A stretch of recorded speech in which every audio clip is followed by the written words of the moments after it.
Chapter 1. The Whispers of Havenwood. The chill wasn't just the October air biting at my exposed skin. It was a deeper, ancient cold that seeped from the very soil of Havenwood. I tugged my worn wool scarf tighter, the familiar itch a small comfort against the prickling unease crawling up my spine. Havenwood, even the name felt like a mockery, a haven from what? The world, or something else.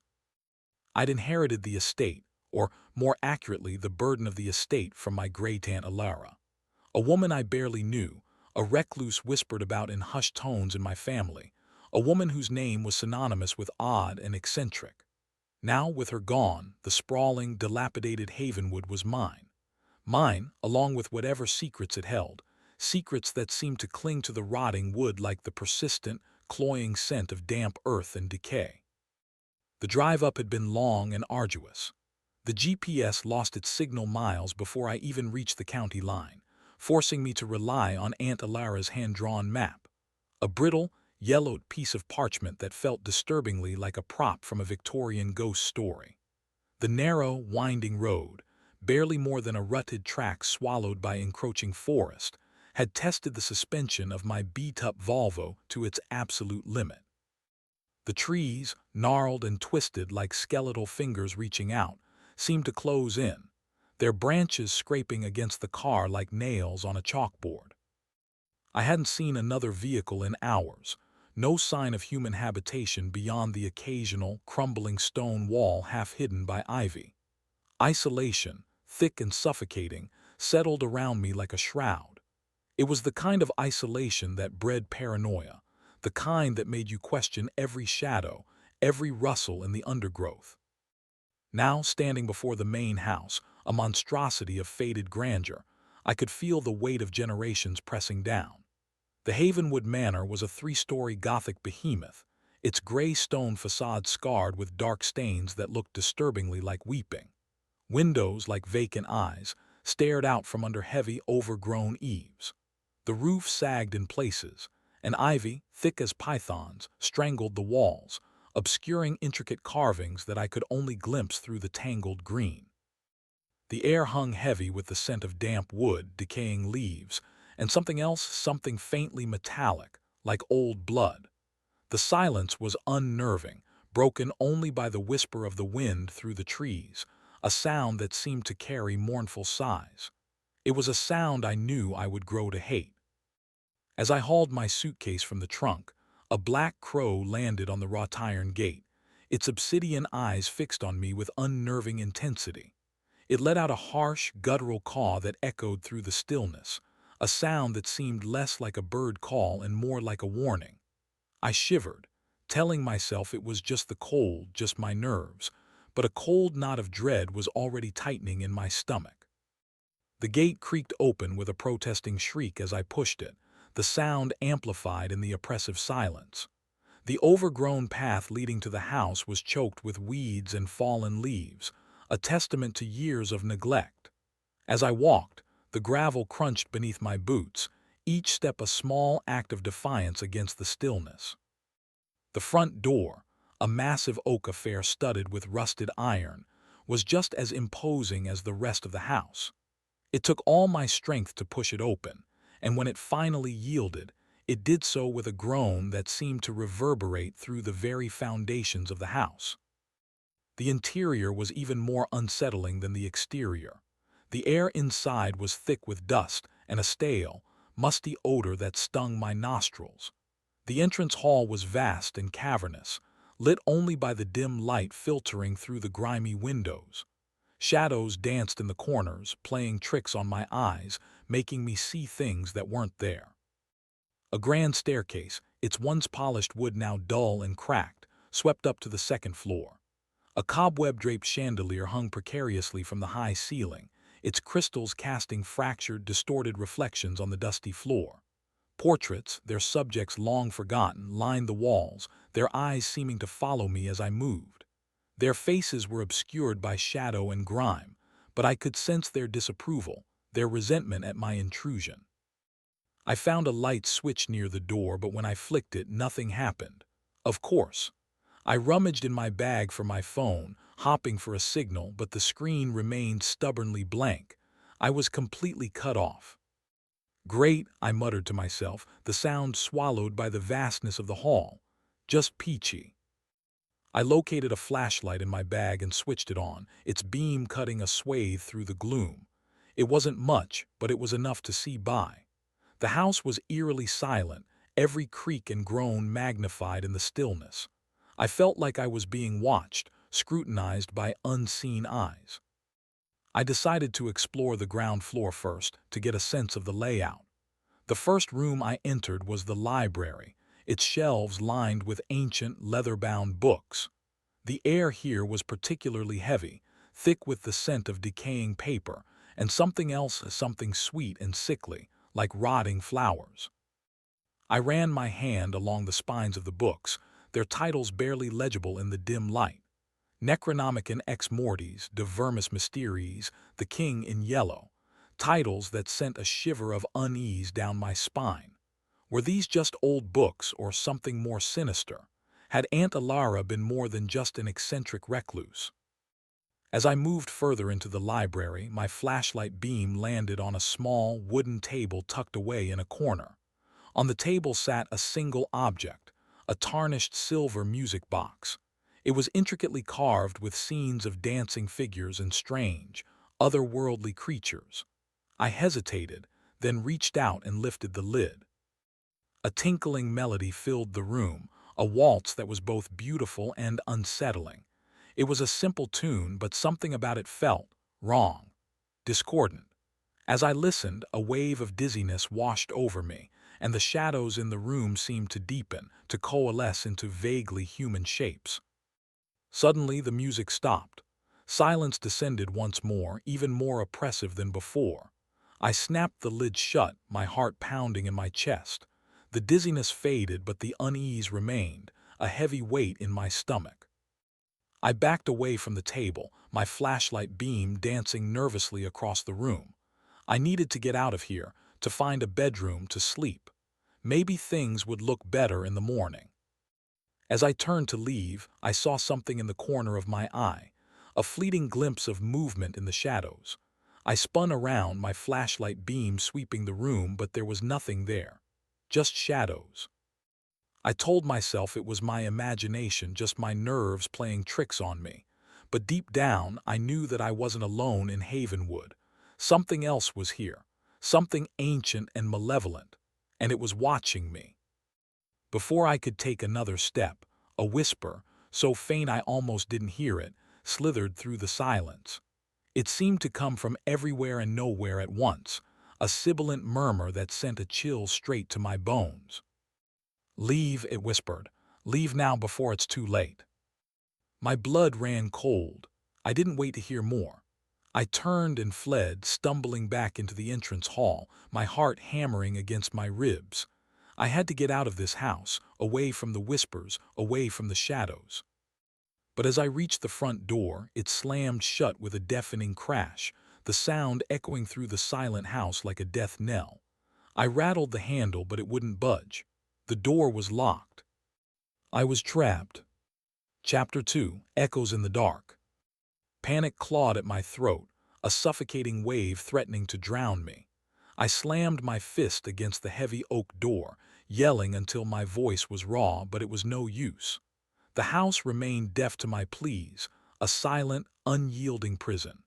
The only response was the echo of my own fear, bouncing back at me from the cavernous hall. My breath hitched in ragged gasps, and I forced myself to take a step back, to regain some semblance of control. I couldn't afford to lose it, not yet. I needed to think, to assess the situation. Trapped in a crumbling mansion in the middle of nowhere, with a hostile, whispering presence and no means of communication. Yeah, things could be better. Okay, I muttered, my voice trembling slightly. Think, there has to be another way out. I remembered Aunt Alara's map. Perhaps there was a back door, a side exit, something I had missed in my initial, panicked arrival. Grabbing my flashlight, I turned back to the entrance hall, my senses on high alert, every shadow a potential threat. The portraits on the walls seemed to leer at me as I passed, their eyes following my every move. I tried to ignore them to focus on my task, but the feeling of being watched, of being judged, was overwhelming. I quickened my pace, eager to leave the oppressive atmosphere of the hall. I found a narrow corridor leading off from the main hall, its walls lined with dusty bookshelves and forgotten curios. The air here was even colder, and the scent of decay was stronger, almost overpowering. I pressed on, my flashlight beam cutting through the gloom, searching for any sign of an exit. The corridor twisted and turned, leading me deeper into the bowels of the house. I passed a closed door on my left, its wood cracked and peeling, and a set of stairs leading down into darkness on my right. I hesitated, then decided to explore the door first. I tried the handle, and to my surprise, it turned. I pushed the door open cautiously, my flashlight beam illuminating a small, cluttered room. It was clearly a study of some kind, filled with overflowing bookshelves, stacks of papers, and strange, arcane objects. A large oak desk dominated the center of the room, its surface covered with books, maps, and writing implements. A half-finished letter lay open on the desk, the ink still wet, as if someone had been interrupted in the middle of writing. I moved closer, drawn by an irresistible curiosity. The letter was addressed to my dearest Elias, and was written in a spidery, elegant hand that I recognized as Aunt Alara. Elias, I whispered, the name unfamiliar. Who's Elias? I began to read the letter, my heart pounding in my chest. My dearest Elias, I fear the time is near. The whispers grow stronger, the shadows deepen. It is becoming increasingly difficult to contain it, to keep it at bay. The ritual must be completed, Elias. You know what must be done. The bloodline must be protected, even at the cost of our own souls. I have hidden the key, Elias. It is the only way. Find it and destroy it before it falls into the wrong hands. I beg you, Elias, do not fail me. The fate of the world depends on it. With all my love, Ilara. I stared at the letter, my mind reeling. What ritual? What key? What was Aunt Alara talking about? And what was this it that needed to be contained? The letter was cryptic, filled with veiled allusions and ominous pronouncements. But one thing was clear. Aunt Alara had been involved in something dark, something dangerous. And now it seemed I was too. As I finished reading, a gust of wind slammed the window shut, making me jump. I spun around, my flashlight beam dancing nervously across the room. The shadows seemed to writhe and twist, taking on grotesque, almost human shapes. And then I heard it again, the whisper. The key, it hissed, the sound closer this time, more distinct. Find the key. I froze, my blood turning to ice. It was in the room with me, whatever it was. I could feel its presence, cold and malevolent, pressing in on me from all sides. I swept the room with my flashlight beam, searching for the source of the whisper, but there was nothing there. Just shadows. Who's there? I demanded, my voice trembling. Show yourself. Silence. The only sound was the pounding of my own heart, echoing in my ears like a drumbeat of doom. Then a voice, cold and hollow, answered me from the shadows. I am everywhere, it whispered. I am everything, and I am coming for you. A wave of terror washed over me, so intense it almost made me black out. I stumbled backwards, desperate to escape, but it was too late. The shadows seemed to coalesce, to solidify, taking on a definite form. A figure emerged from the darkness, tall and gaunt, its face obscured by shadow. It moved with a fluid, unnatural grace, its eyes glowing with an unholy light. Alara tried to keep me from you, it said, its voice a low, sibilant growl. But she failed, and now you are mine. It reached out a long, skeletal hand towards me, and I knew, with a certainty that chilled me to the core, that I was about to die. Suddenly, a loud crash echoed from the hallway outside the study. The figure recoiled, its eyes flashing with anger. You cannot escape me, it hissed. This is only a temporary reprieve. It turned and vanished back into the shadows, leaving me alone in the study, gasping for breath, my body trembling uncontrollably. I stumbled out of the study, my flashlight beam shaking in my hand. The hallway was empty, but the air was thick with a sense of dread. What had made that noise? What had saved me? And what was going to happen next? As I stood there, frozen in fear, I heard a faint sound coming from the stairs leading down into the darkness. A sound that made my blood run cold. A child's laughter. Chapter 3: The Well of Lost Things. The sound, that innocent, lilting laughter, was wrong, horribly, profoundly wrong in this place. It echoed up from the darkness below, a mocking serenade that twisted the knot of terror in my stomach even tighter. It was the laughter of a child, yes, but laced with something else. Something ancient. Something cruel. I stood frozen at the top of the stairs, my flashlight beam trembling, unwilling to illuminate the unseen depths. The darkness seemed to pulse with an unnatural energy, drawing me down, promising secrets and horrors in equal measure. "Hello," I called out, my voice a weak, pathetic croak. "Is anyone there?" The laughter stopped abruptly, replaced by a chilling silence. I waited, holding my breath, my heart pounding against my ribs like a trapped bird. Then a voice, small and innocent, echoed up from the darkness. "Are you going to play with me?" it asked, the words dripping with a deceptive sweetness. "Who are you?" I asked, my voice barely a whisper. "My name is Lily," the voice replied, "and I'm very lonely." Lily, the name resonated with a strange familiarity, a half-remembered echo from some forgotten corner of my mind. Had Aunt Alara mentioned a Lily, a family friend, a something? "Lily, where are you?" I asked, my voice gaining a little strength. "Down here," the voice replied. "Come and find me." I hesitated. Everything about this situation screamed danger, every instinct in my body urging me to turn and run. But the thought of a lost, lonely child trapped in the darkness, it tugged at something deep inside me, a primal need to protect, to help. Against my better judgment, I took a step down the stairs. The steps were steep and uneven, worn smooth by time and countless unseen feet. The air grew colder with each step, the scent of decay more overpowering. The darkness seemed to press in on me, to suffocate me, to steal the light from my flashlight. As I descended, I noticed something strange about the walls. They were lined with carvings, intricate and grotesque, depicting scenes of ritual sacrifice and unspeakable horrors. They were old, very old, and seemed to writhe and twist in the flickering light of my flashlight. "Lily," I called out again, my voice trembling. "I'm here," the voice replied, closer this time. "Just a little further." I continued down, my flashlight beam illuminating the final few steps. I reached the bottom of the stairs and found myself in a small, circular chamber. The walls were made of rough-hewn stone, damp and slick with moisture.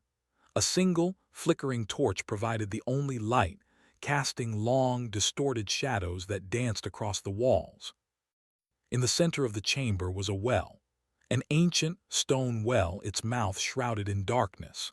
The air around it thrummed with an unnatural energy, a palpable sense of dread.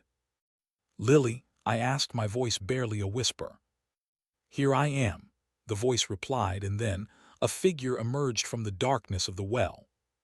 It was a little girl, no older than 7 or 8, with long black hair that obscured her face. She was dressed in a tattered white dress, stained with dirt and something else, something dark and sticky. "Lily," I asked, my heart pounding in my chest. The little girl raised her head, and I saw her face. It was a face that would haunt my nightmares for the rest of my life. Her skin was pale and translucent, almost like porcelain. Her eyes were black, completely black, with no hint of pupil or iris. And her mouth was stretched into a wide, unnatural grin, revealing rows of sharp, needle-like teeth. "Will you play with me?" she asked, her voice a distorted echo of the innocent sweetness I had heard before. I knew then that this was no lost, lonely child. This was something else, something evil, something ancient. "Who are you?" I asked, my voice trembling. The little girl giggled, a high-pitched, manic sound that sent a shiver down my spine. "I told you," she said, "I'm Lily." She took a step towards me, and I recoiled in horror. "Stay away from me," I yelled, my voice cracking. "But I'm lonely," she said, her grin widening, "and I want to play." She lunged at me, her small, pale hands reaching out to grab me. I screamed and stumbled backwards, tripping over a loose stone on the floor. I fell to the ground, my flashlight flying from my hand and plunging into the darkness of the well. The chamber was plunged into near-total darkness, lit only by the flickering torch on the wall. Lily stood over me, her black eyes gleaming in the dim light, her grin impossibly wide. "Now we can play," she whispered, and then she attacked. I scrambled backwards, trying to get away from her, but she was too fast. She pounced on me, her sharp teeth sinking into my arm. I screamed again, a primal, animalistic scream of pain and terror. I fought back, kicking and struggling, but she was surprisingly strong. She clawed at my face, her sharp nails tearing at my skin. I felt blood trickling down my cheek, mingling with my tears. I knew I was going to die. Suddenly, a voice echoed from the darkness above. "Get away from her," it yelled, and then a figure plunged down the stairs, a figure wielding a heavy wooden club. It was the figure I had seen in the library, the figure who had emerged from the shadows and threatened to kill me. But this time, it wasn't coming for me. It was coming for Lily. The figure swung the club with all its might, hitting Lily squarely on the head. The little girl screamed, a high-pitched, ear-splitting sound that made me want to cover my ears. She collapsed to the ground, her body twitching and convulsing. The figure stood over her, its eyes blazing with righteous fury. "Stay down," it growled. "Stay down and don't come back." It turned to me, its face still obscured by shadow. "Are you all right?" it asked, its voice surprisingly gentle. I nodded, my body trembling uncontrollably. "Come on," it said. "We need to get out of here." It helped me to my feet and led me back to the stairs. We climbed back up into the hallway, leaving Lily's body lying in the darkness below. As we reached the top of the stairs, I turned to look back at the well.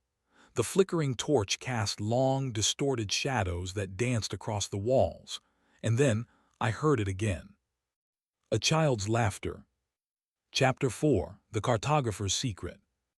The laughter, faint but unmistakable, chased us from the stairwell. My rescuer, still a shadowy enigma, propelled me down the corridor, away from the beckoning darkness and the unnerving echoes of Lily's chilling playfulness. Every nerve in my body screamed at me to flee, to put as much distance as possible between myself and the well, between myself and Havenwood itself. What was that?" I stammered, my voice still trembling. The figure didn't answer, its focus solely on getting us away from the chamber. We hurried back through the corridor, past the study and into the grand entrance hall. The portraits on the walls seemed to mock my fear, their painted eyes glinting in the dim light. We reached the front door, the door that had been so stubbornly locked just moments before. Now it stood ajar, a sliver of moonlight illuminating the dust-choked interior. "Go," the figure said, its voice low and urgent. "Get out of here, now." I hesitated. I wanted to run, to obey, to escape this nightmare. But a flicker of curiosity, a reckless need to understand, held me back. "Wait," I said. "Who are you? What's going on here?" The figure turned to me, its face still hidden in shadow. "It doesn't matter," it said. "Just leave. This place, it's not safe for you." "But what about you?" I asked. "What about Lily? What about that letter? I need answers." The figure sighed, a long, weary sound that seemed to carry the weight of centuries. "There's no time for explanations," it said. "Just trust me. Leave Havenwood and never come back." Before I could protest, the figure grabbed my arm and pushed me towards the open door. I stumbled forward, out into the cool night air. The moon hung high in the sky, casting long, eerie shadows across the overgrown lawn. I turned back to the house, to the figure standing silhouetted in the doorway. "Please," I said, "tell me something, anything."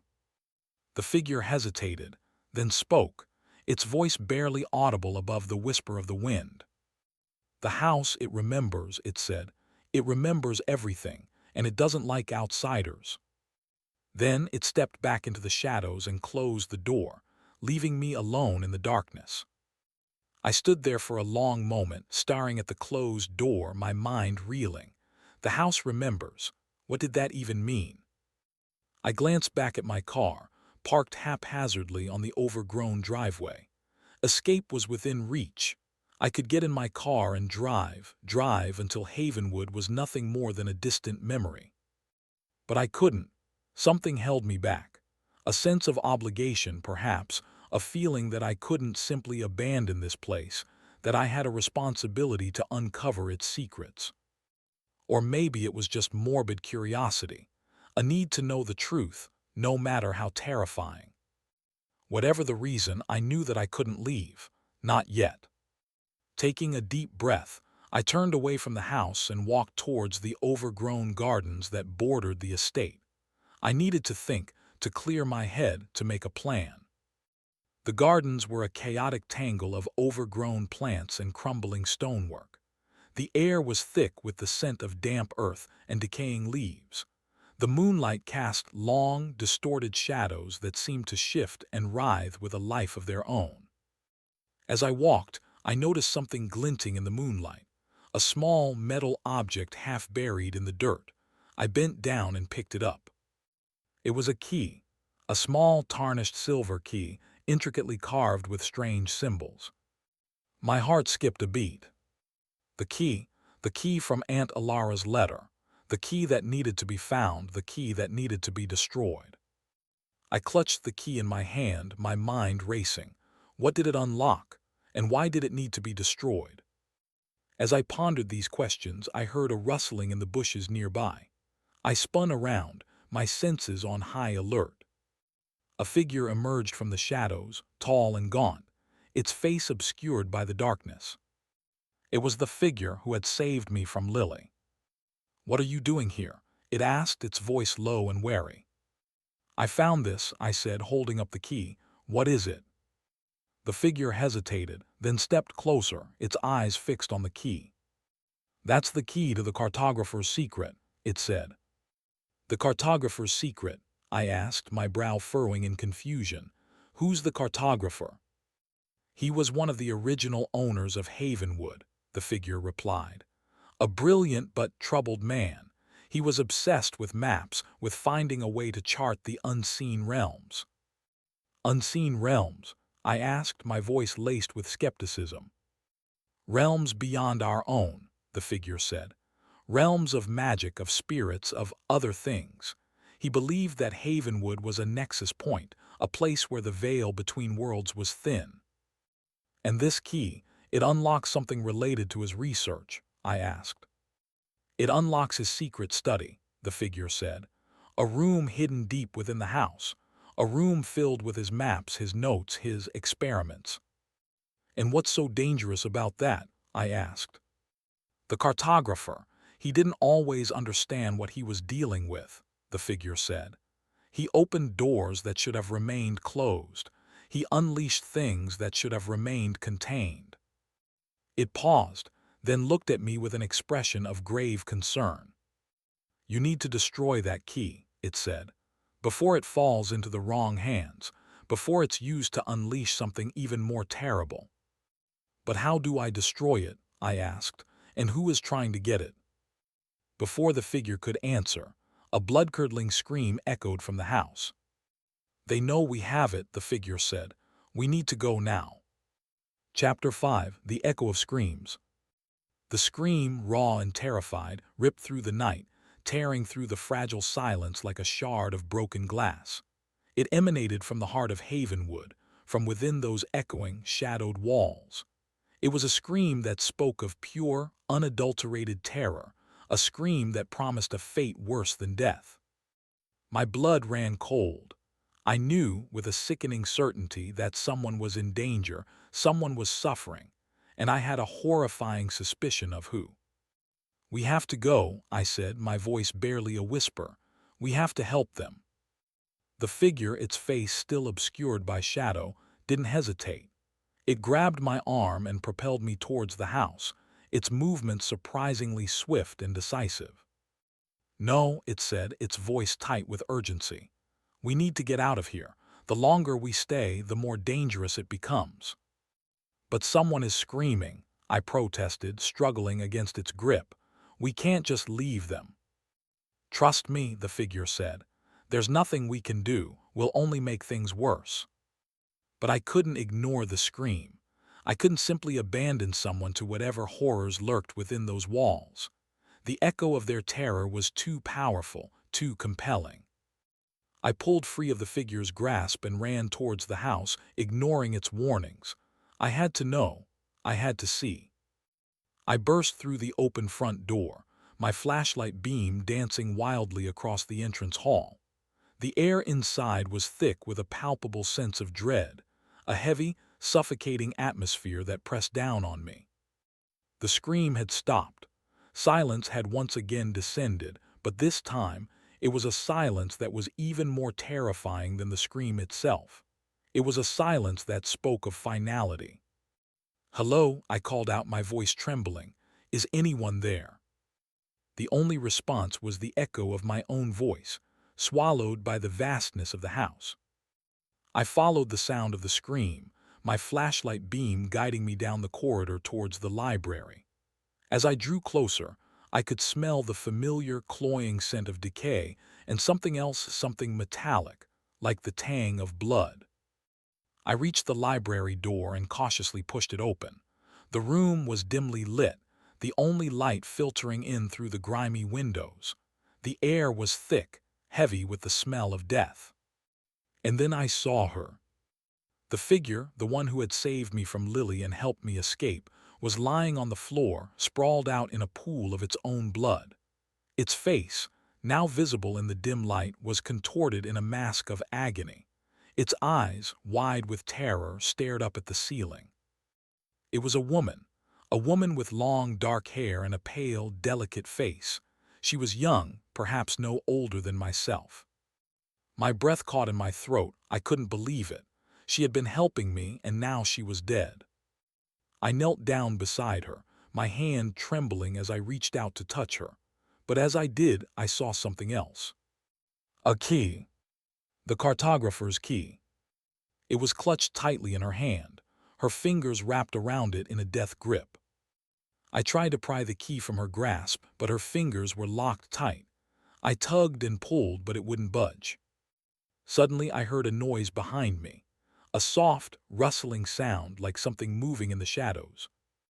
I spun around, my flashlight beam sweeping the room. And then I saw them. The shadows. They were moving, coalescing, taking on vaguely human shapes. They were coming for me.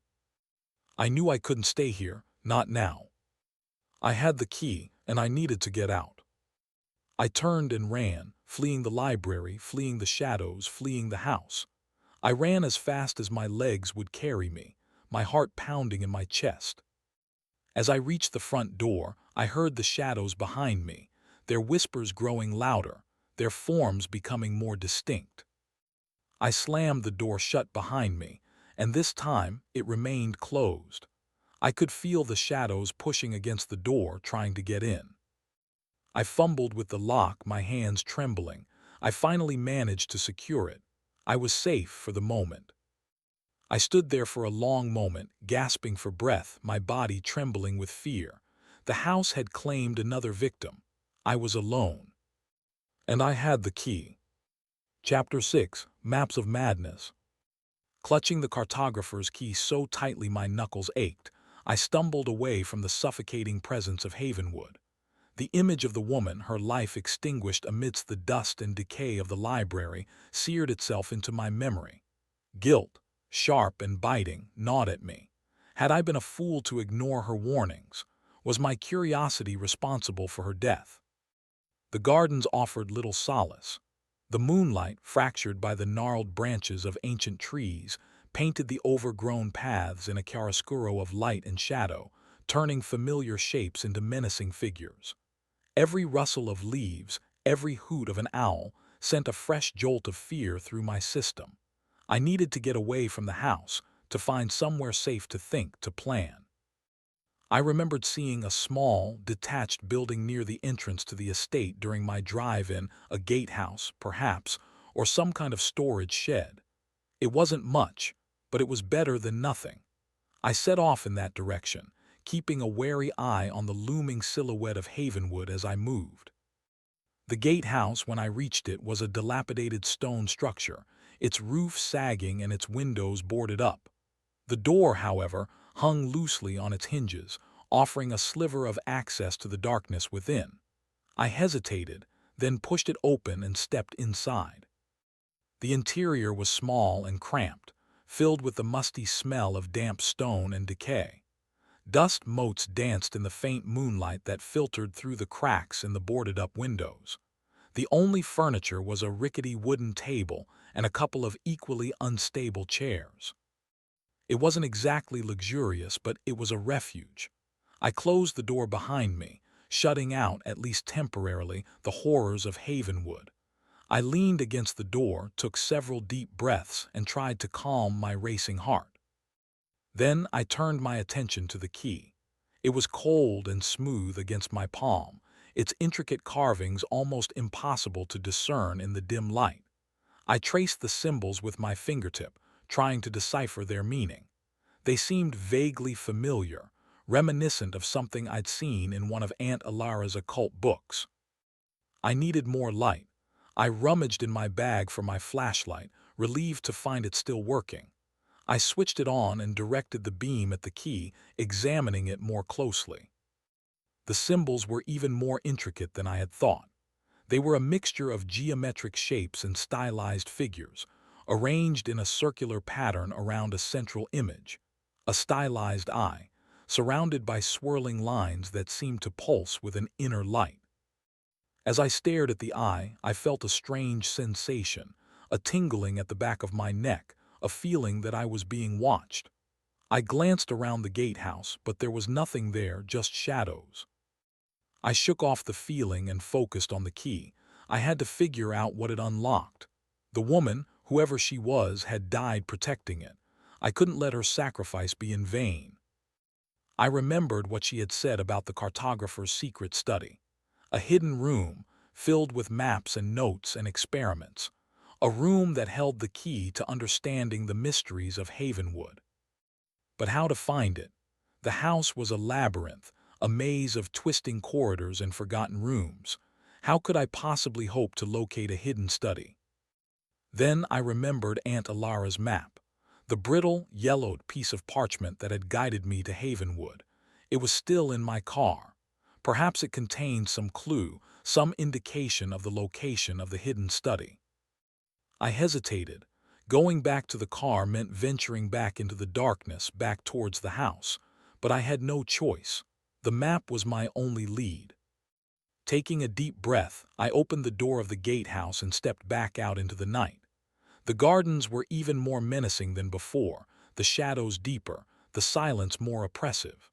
I moved quickly, my flashlight beam cutting through the gloom, my senses on high alert. I reached my car without incident and rummaged in the glove compartment for the map. It was there, folded neatly and tucked away. I unfolded it carefully, trying not to tear the brittle paper.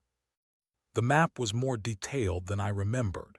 It showed not only the layout of the estate, but also a series of strange symbols and annotations, written in Aunt Alara's spidery hand. I scanned the map, searching for anything that might indicate the location of the hidden study. And then I saw it. A small, almost imperceptible mark, hidden in one of the corners of the map. A tiny circle, surrounded by a series of dots. It was located on the western side of the house, near the library. My heart skipped a beat. The library, that's where the woman had died, that's where the shadows had attacked. Was it a trap, a deliberate lure designed to draw me back into the house? I didn't know, but I had to find out. Clutching the map and the key, I turned back towards Havenwood, my flashlight beam cutting through the darkness. I was going back into the lion's den, and this time I had a feeling I wouldn't be so lucky. Before I could even reach the front doors, a figure darted in front of me. It was Lily. She stood there grinning. "Come play with me." Chapter 7. Mirror, Mirror. The sight of Lily, standing bathed in the eerie moonlight, her porcelain face contorted in that unnatural grin, froze me in my tracks. The air seemed to thicken, to vibrate with a malevolent energy that threatened to suffocate me. "Go away, Lily," I said, my voice trembling despite my best efforts. "I don't want to play." Lily giggled, a high-pitched, manic sound that echoed through the gardens. "But it's so much fun," she said, "and I'm so lonely." She took a step towards me, and I recoiled in horror. "Stay away from me," I yelled, raising my flashlight like a weapon. Lily tilted her head, her black eyes glinting in the moonlight. "You can't get rid of me," she said. "I'm always here, waiting." She took another step towards me, and I knew I had to do something. I couldn't let her get close. Thinking quickly, I remembered something I had read in one of Aunt Alara's books about dealing with malevolent spirits. They were often repelled by reflections, by mirrors. I reached into my bag and pulled out my compact mirror, the one I used for applying makeup. It was small and insignificant, but it was all I had. I flipped it open and held it up in front of me, directing the flashlight beam at the reflective surface.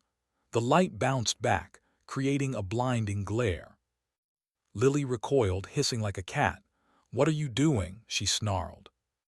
"Get away from me," I yelled, holding the mirror steady. "Leave me alone." Lily hesitated, then took a step back, her black eyes narrowed in anger. "Fine," she said, "but you can't hide from me forever. I'll be waiting." She vanished into the shadows, leaving me alone in the gardens, my heart pounding in my chest. I stood there for a long moment, catching my breath, my flashlight beam shaking in my hand. The encounter with Lily had shaken me to my core. I knew now that I was dealing with something truly dangerous, something truly evil.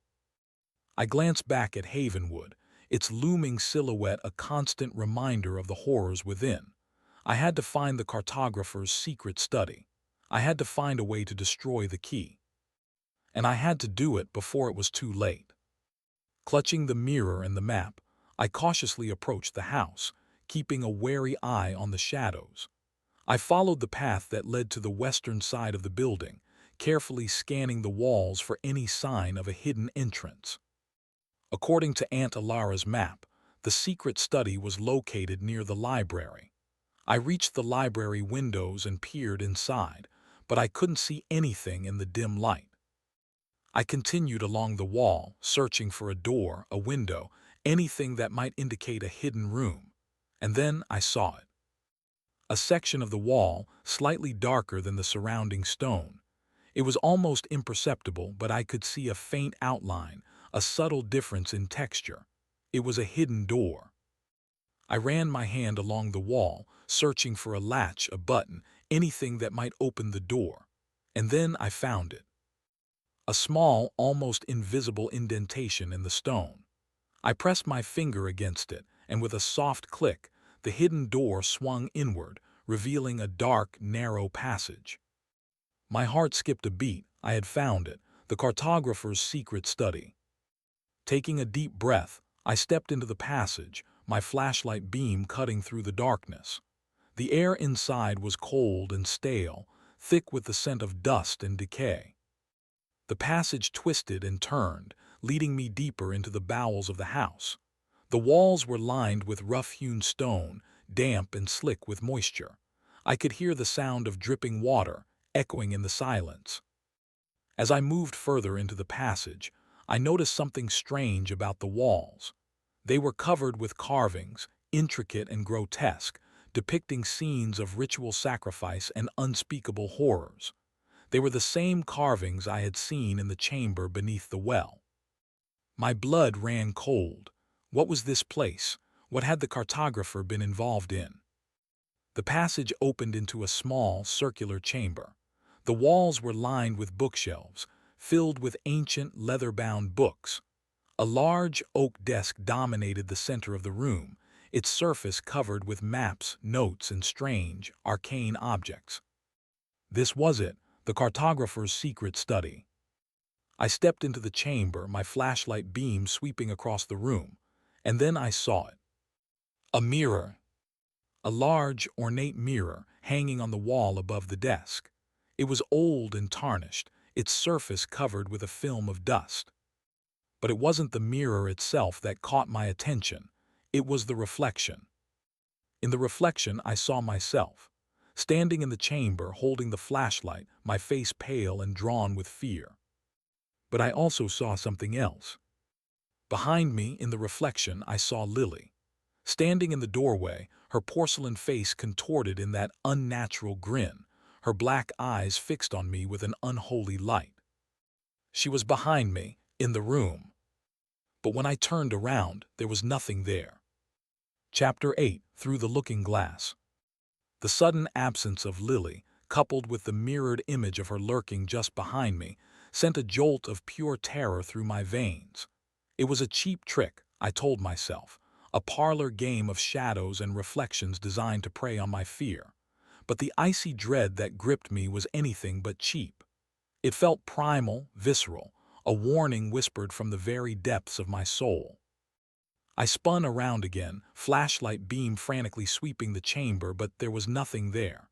Just the dusty bookshelves, the cluttered desk, the grotesque carvings on the walls, and the mirror, always the mirror. I forced myself to take a deep breath, to regain some semblance of control. I couldn't afford to panic. I needed to focus on finding a way to destroy the key, to put an end to this nightmare. I turned my attention to the desk, its surface piled high with the detritus of the cartographer's obsession. Maps, charts, diagrams, and notes covered every available inch, a chaotic tapestry of ink and parchment. I ran my hand across the surface, pushing aside the clutter, searching for something, anything that might offer a clue. Beneath a stack of maps, I found a leather-bound journal. Its cover was worn and faded, its pages brittle with age. I opened it carefully, my heart pounding in my chest. The journal was written in the cartographer's hand, a spidery, elegant script that filled the pages from margin to margin. I began to read, my flashlight beam illuminating the words. The cartographer, it seemed, had been obsessed with mirrors. He believed that they were more than just reflective surfaces, that they were portals, gateways to other realms. He had spent years studying them, experimenting with them, trying to unlock their secrets. He wrote of unseen worlds, of spirits and demons, of landscapes that defied the laws of physics. He believed that he was on the verge of a breakthrough, that he was about to discover a way to travel through the mirrors, to explore these hidden realms. But then his tone began to change. He wrote of strange occurrences, of unsettling visions, of a growing sense of unease. He believed that he was being watched, that something was trying to communicate with him through the mirrors. He wrote of a figure, a pale, gaunt figure with black eyes and a wide, unnatural grin, a figure that he called Lily. My blood ran cold. Lily, the same Lily I had encountered in the gardens, the same Lily that was haunting Havenwood. The cartographer wrote that Lily was not a spirit, not a demon, but something else entirely. Something that had been drawn to Havenwood by his experiments, something that had been awakened by his obsession. He wrote that Lily was a parasite, a creature that fed on fear and despair. He believed that she was trying to trap him in the mirrors, to steal his soul, and use him to open a permanent gateway to our world. The final entry in the journal was frantic, almost incoherent. The cartographer wrote that Lily was growing stronger, that she was closing in, that he was running out of time. He wrote that he had hidden the key that could lock the mirrors forever, and that it was up to someone else to find it and destroy it. I closed the journal, my mind reeling. The cartographer's story was terrifying, almost unbelievable, but it explained so much. It explained Lily, it explained the shadows, it explained the strange occurrences that were plaguing Havenwood. I glanced at the mirror, hanging on the wall above the desk. It seemed to shimmer in the dim light, its surface reflecting not just the room, but something else, something dark and malevolent. I knew what I had to do. I had to destroy the mirror. It was the source of Lily's power, the gateway to the unseen realms. I looked around the room, searching for something I could use to break the mirror. And then I saw it. A heavy iron candlestick sitting on the desk next to the journal. It was perfect. I picked up the candlestick and approached the mirror, my heart pounding in my chest. I raised the candlestick above my head, ready to strike. But then I hesitated. What if the cartographer was wrong? What if the mirror was not the source of the evil, but simply a reflection of it? What if destroying the mirror would only make things worse? As I pondered these questions, I heard a voice, a small, innocent voice, whispering in my ear. "Don't do it," it said. "You'll regret it." I spun around, but there was nothing there. "Who's there?" I asked, my voice trembling. "It's me," the voice replied. "Lily." I looked at the mirror, and then I saw her. In the reflection, I saw Lily standing behind me, her porcelain face contorted in that unnatural grin, her black eyes fixed on me with an unholy light. "We can be friends," she said. "Just put down the candlestick." Chapter 9. Fractured Reflections. Lily's reflection hung in the mirror, a grotesque parody of innocence, her words a honeyed trap laid out to ensnare me. The candlestick felt heavy in my hand, its weight a physical manifestation of the impossible choice I faced. To destroy the mirror, to sever the connection to whatever horrors lurked beyond, or to heed Lily's insidious plea, risking everything on the slim chance of what? Friendship. Salvation. The thought was ludicrous. This was no child, lost and lonely. This was a parasite, a devourer of souls, a creature of pure malice masquerading as a little girl. "I know what you are, Lily," I said, my voice gaining a newfound strength. "You're not fooling me." Lily's reflection tilted her head, her grin widening. "Oh, but I am," she said. "You're just afraid to admit the truth. You're lonely too, just like me." Her words struck a nerve, a raw, exposed nerve that throbbed with the pain of isolation and loss. It was true. I was lonely, but that didn't mean I was willing to surrender my soul to a monster. "You're wrong," I said, raising the candlestick higher. "I'm not like you." "Are you sure about that?" Lily's reflection whispered. "We're more alike than you think." And then the reflection shifted. It no longer showed Lily standing behind me. Instead, it showed me, but not the me I knew. This version of me was twisted, corrupted, her face contorted in the same unnatural grin as Lily, her eyes black and empty. I recoiled in horror. Was this what I would become if I succumbed to Lily's influence? A hollow shell, a puppet dancing to her tune. "That's not me," I said, my voice barely a whisper. "Oh, but it is," Lily's reflection whispered, her voice a sibilant caress. "It's the you you're trying to hide, the you that's desperate for connection, for power." The reflection took a step towards the mirror, its hand outstretched, reaching towards me. "Join me," it said, "and we can rule this place together." The temptation was almost overwhelming. To surrender, to give in to the darkness, to embrace the power that Lily offered. It would be so easy. But I knew that if I did, I would lose myself completely. I would become something monstrous, something irredeemable. I closed my eyes, took a deep breath, and focused on the image of the woman who had died protecting the key. She had sacrificed herself for me, for the world. I couldn't let her down. I opened my eyes and swung the candlestick with all my might, smashing it against the mirror. The glass shattered with a deafening crash, sending shards flying in all directions. The reflection disappeared, replaced by a jagged mosaic of broken glass. Lily screamed, a high-pitched, ear-splitting sound that echoed through the chamber. The air seemed to vibrate with a surge of malevolent energy. I stumbled back, shielding my face with my arm, as the broken shards of glass swirled around me, dancing in the air like malevolent spirits. Then, as quickly as it had begun, it was over. The screaming stopped, the energy dissipated, and the shards of glass fell to the floor, scattering like fallen stars. Silence descended once more, even more profound than before. I stood there, gasping for breath, my body trembling uncontrollably. Had it worked? Had I destroyed Lily?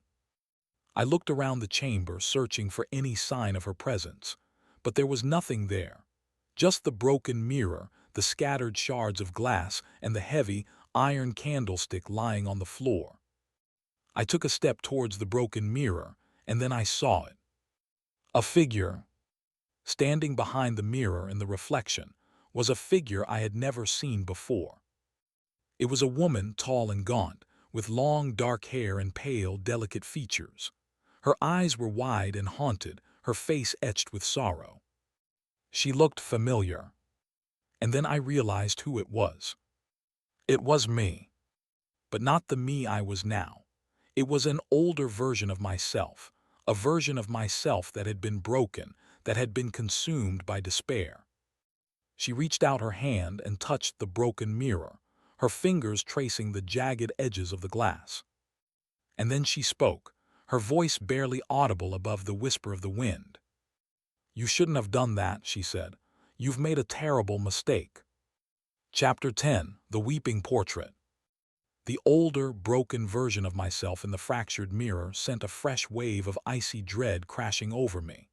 Her words, heavy with regret and a chilling sense of foreboding, hung in the air like a curse. I wanted to run, to escape the suffocating atmosphere of the secret study, but my feet were rooted to the spot, paralyzed by fear and a morbid fascination. "What do you mean?" I stammered, my voice barely a whisper. "What mistake did I make?" The older version of me sighed, her eyes filled with a sorrow that seemed to pierce my very soul. "You think you've destroyed her," she said, "but you haven't. You've only made her stronger." "Stronger?" I asked, my brow furrowing in confusion. "How is that possible?" "Lily wasn't contained by the mirror," she said. "The mirror was a focal point, a conduit. Destroying it, you've unleashed her. She's free to roam, to influence, to corrupt." "But what can I do?" I asked, my voice cracking with desperation. "How can I stop her?" The older version of me hesitated, then spoke, her voice barely audible. "There's only one way," she said. "You have to become the mirror." "Become the mirror?" I asked, my mind reeling. "What does that even mean?" "You have to create a new focal point," she said. "A new conduit. You have to draw Lily into yourself, to trap her within your own mind." "But how?" I asked. "How do I do that?" "You have to embrace the darkness," she said. "You have to open yourself to Lily's influence, to let her in. But be warned, it will change you. It will corrupt you. You may never be the same." The thought of embracing the darkness, of allowing Lily to invade my mind, filled me with horror. It was a dangerous, almost suicidal plan. But what other choice did I have? "What happens if I fail?" I asked. The older version of me looked at me with an expression of profound sadness. "If you fail," she said, "Lily will consume you completely, and she will use you to open the gateway, to unleash her horrors upon the world." Her words were a chilling reminder of the stakes. I was not just fighting for my own survival, but for the fate of the world. I took a deep breath, trying to steel my nerves. "Okay," I said, "I'll do it. I'll become the mirror." "Good," the older version of me said. "But you need something to help you focus, to anchor you to reality. Something that's important to you, something that reminds you of who you are."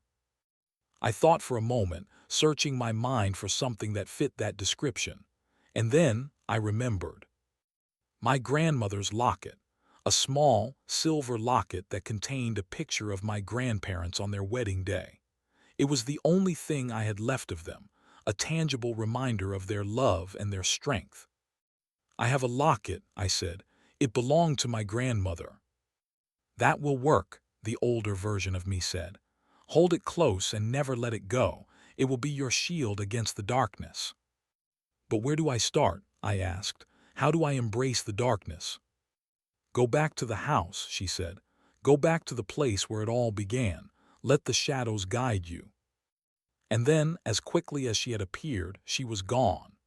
The reflection in the broken mirror faded, leaving me alone in the secret study, surrounded by the shattered remains of the past. I reached into my pocket and pulled out my grandmother's locket. It was cold and smooth against my palm, a tangible link to the love and strength of my ancestors. I clutched it tightly, my heart filled with a mixture of fear and determination. I turned and left the secret study, heading back towards the house, back towards the shadows.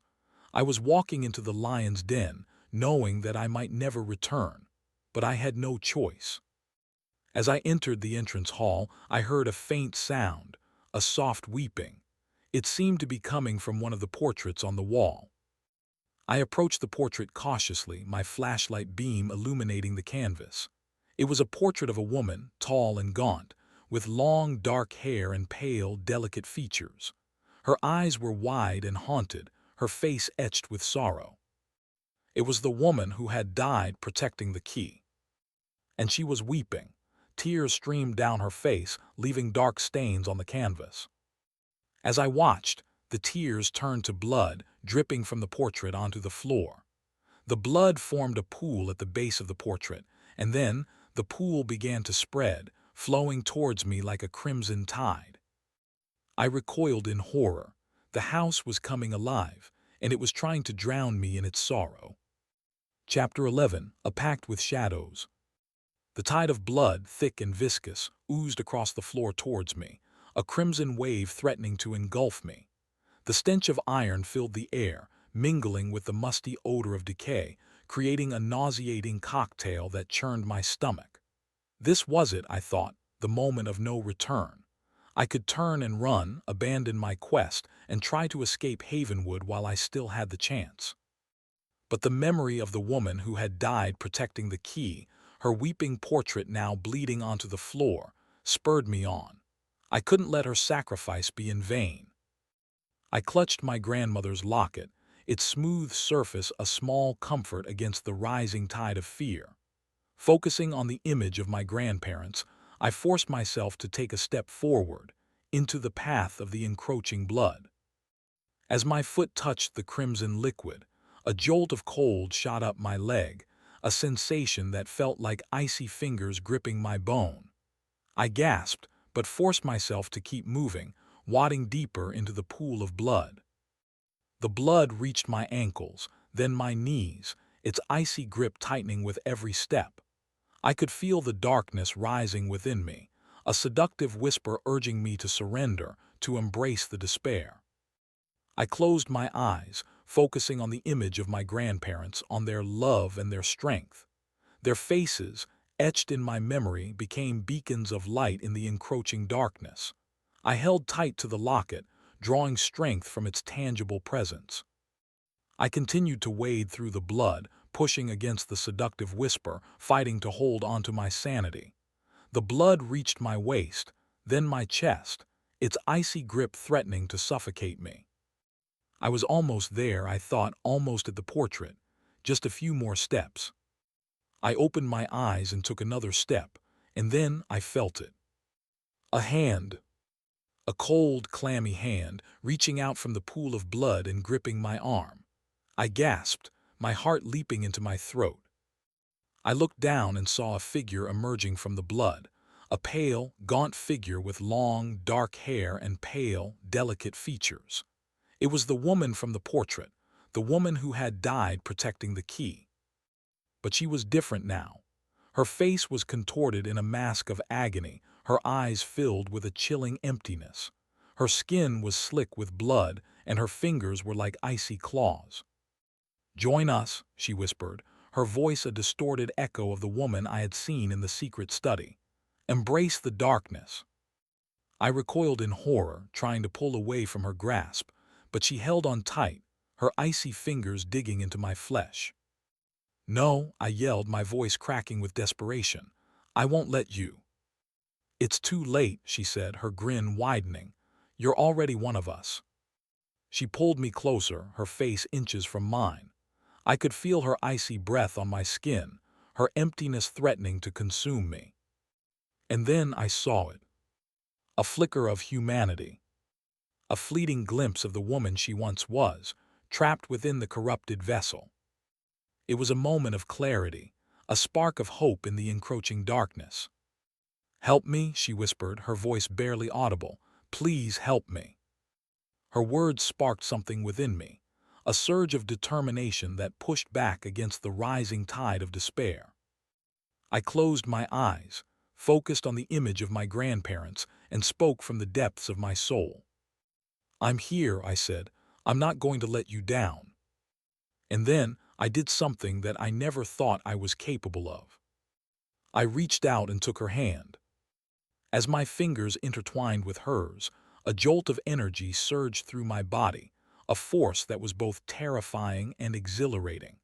I could feel Lily's influence flooding my mind, the darkness swirling around me like a vortex. But I held on tight to my grandmother's locket, drawing strength from its tangible presence. I focused on the image of my grandparents, on their love and their strength, and I spoke to the woman in the portrait, reaching out to her lost soul. "I'm going to save you," I said.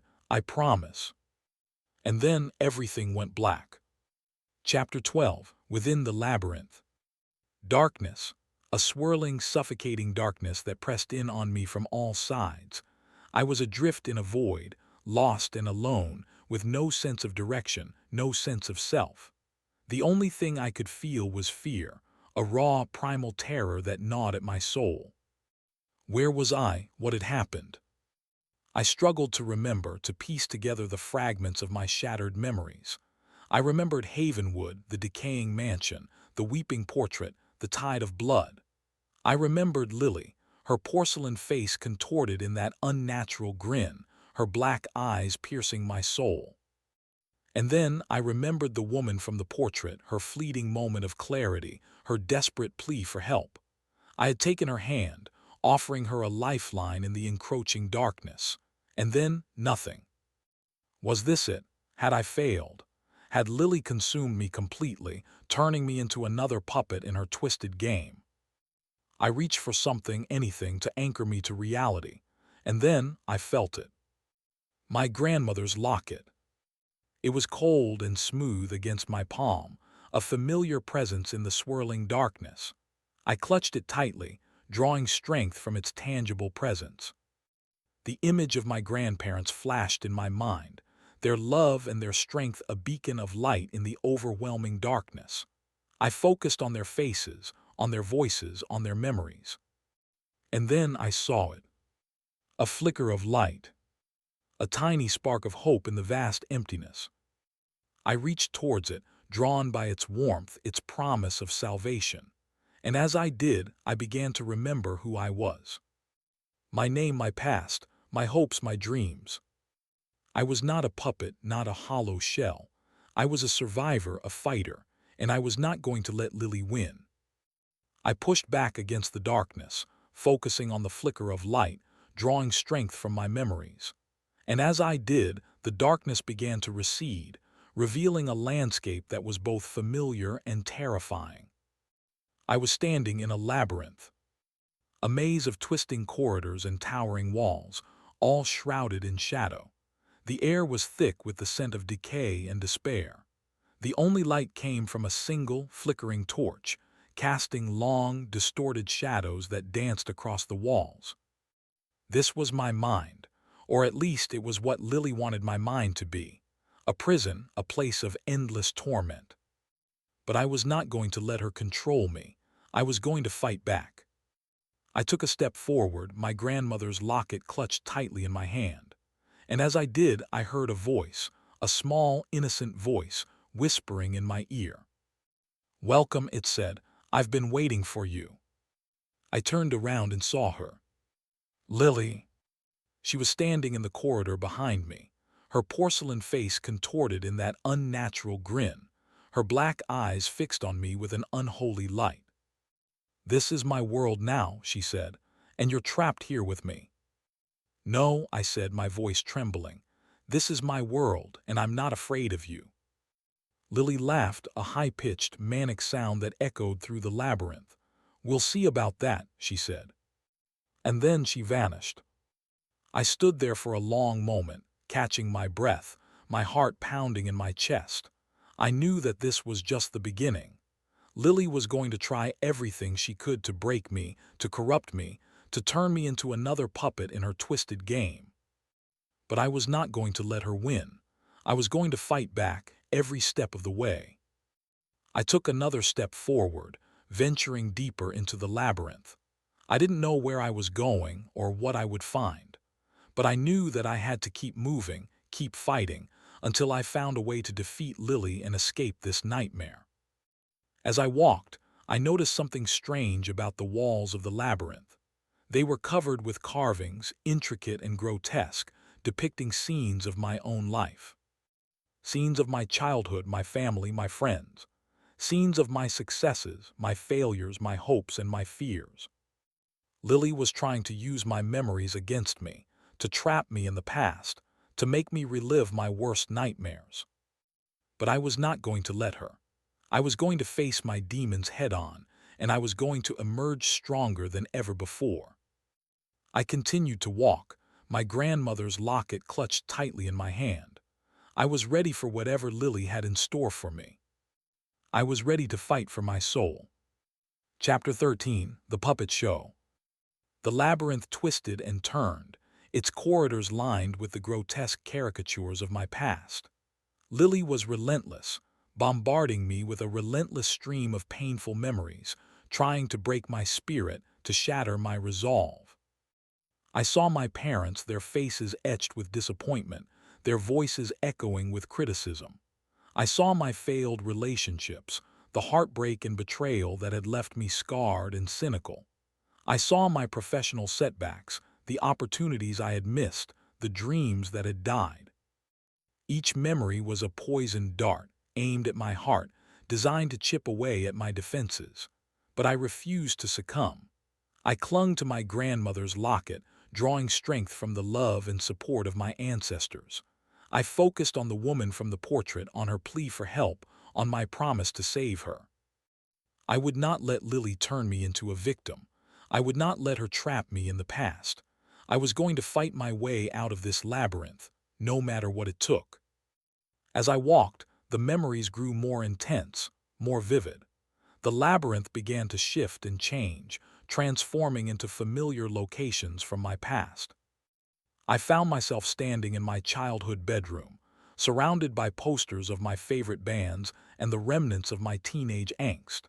The air was thick with the scent of stale pizza and unfulfilled dreams. Lily appeared before me, her porcelain face contorted in a mocking smile. "Remember this place," she said. "This is where it all started. This is where you learned to be a failure." "Shut up," I said, my voice trembling. Lily giggled. "It's true," she said. "You were always a disappointment. You never lived up to your potential." "That's not true," I said. "I can be happy. I can be successful." Lily laughed. "You're lying to yourself," she said. "You're nothing but a puppet dancing to the strings of fate." And then the bedroom transformed. The walls began to melt. The furniture began to twist and distort. The posters of my favorite bands turned into grotesque images of demons and monsters. The scent of stale pizza was replaced by the stench of decay. I was no longer in my childhood bedroom. I was in a twisted, nightmarish version of it, a reflection of my deepest fears and insecurities. Lily stepped forward, her hand outstretched. "Join me," she said, "and we can rewrite your past. We can make you the star of your own show." The temptation was almost overwhelming.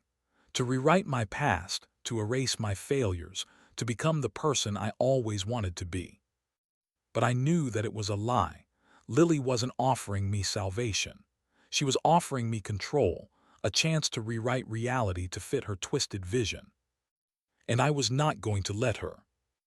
I closed my eyes, took a deep breath, and focused on my grandmother's locket. The image of my grandparents flashed in my mind, their faces filled with love and support. I opened my eyes and pushed Lily away, shoving her with a strength that surprised even me. "Get away from me," I yelled. "I'm not going to let you control me." Lily stumbled backwards, her expression shifting from amusement to anger. "You can't resist me," she said. "I'm inside you now. I'm part of you." "That's not true," I said. "I'm stronger than you think." And then I did something unexpected. I reached out and grabbed Lily's hand. She recoiled in surprise, her black eyes widening. "What are you doing?" she said. "I'm taking control," I said. "This is my mind now, and you're trapped here with me." I focused on the locket, drawing strength from its tangible presence. I closed my eyes and imagined myself in another place, a place of love, of happiness, of peace. And then I opened my eyes. The labyrinth had disappeared. Lily and I were standing in a garden. A beautiful, sun-drenched garden, filled with flowers and trees and the sound of birdsong. It was the garden of my childhood home, the place where I had spent countless hours playing and dreaming. Lily looked around, her expression a mixture of confusion and anger. "What is this place?" she said.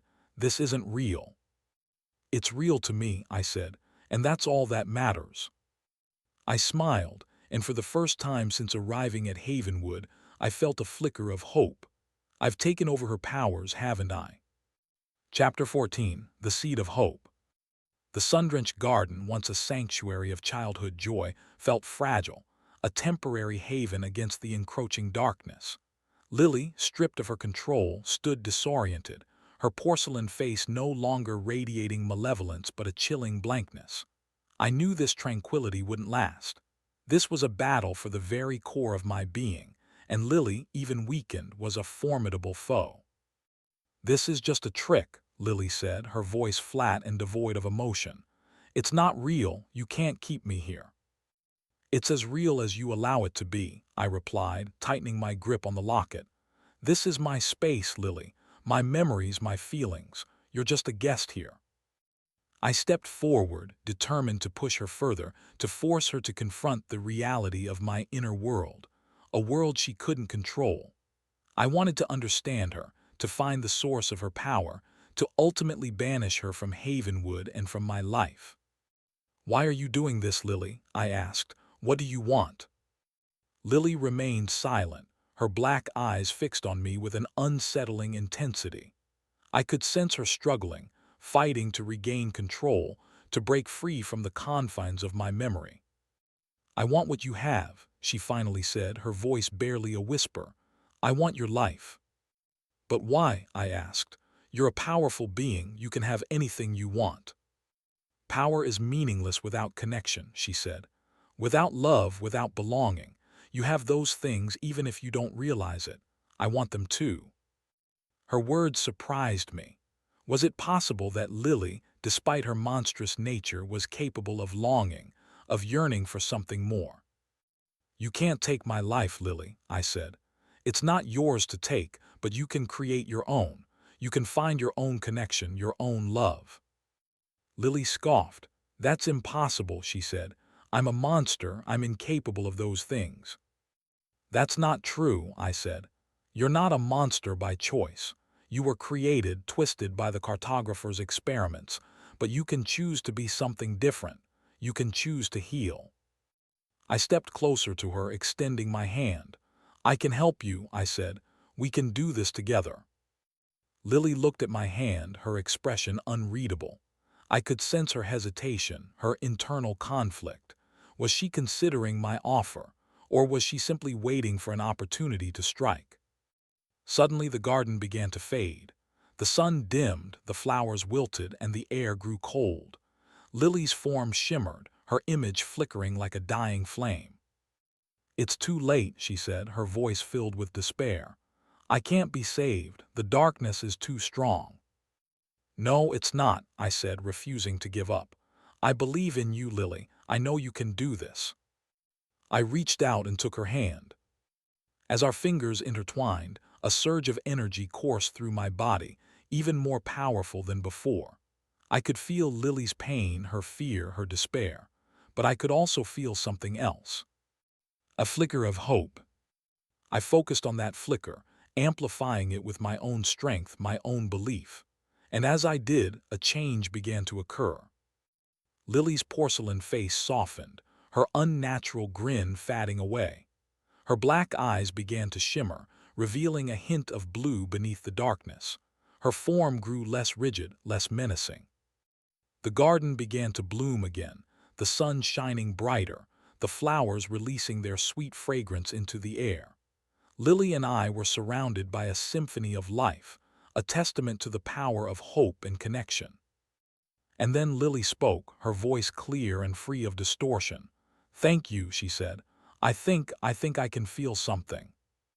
I smiled, tears streaming down my face. "You're welcome, Lily," I said. "We're going to be okay." As I spoke, Lily began to fade, her form dissolving into particles of light. "I have to go now," she said, "but I won't forget you." "I won't forget you either," I said. And then she was gone. The garden shimmered and faded, replaced by the familiar surroundings of the entrance hall in Havenwood.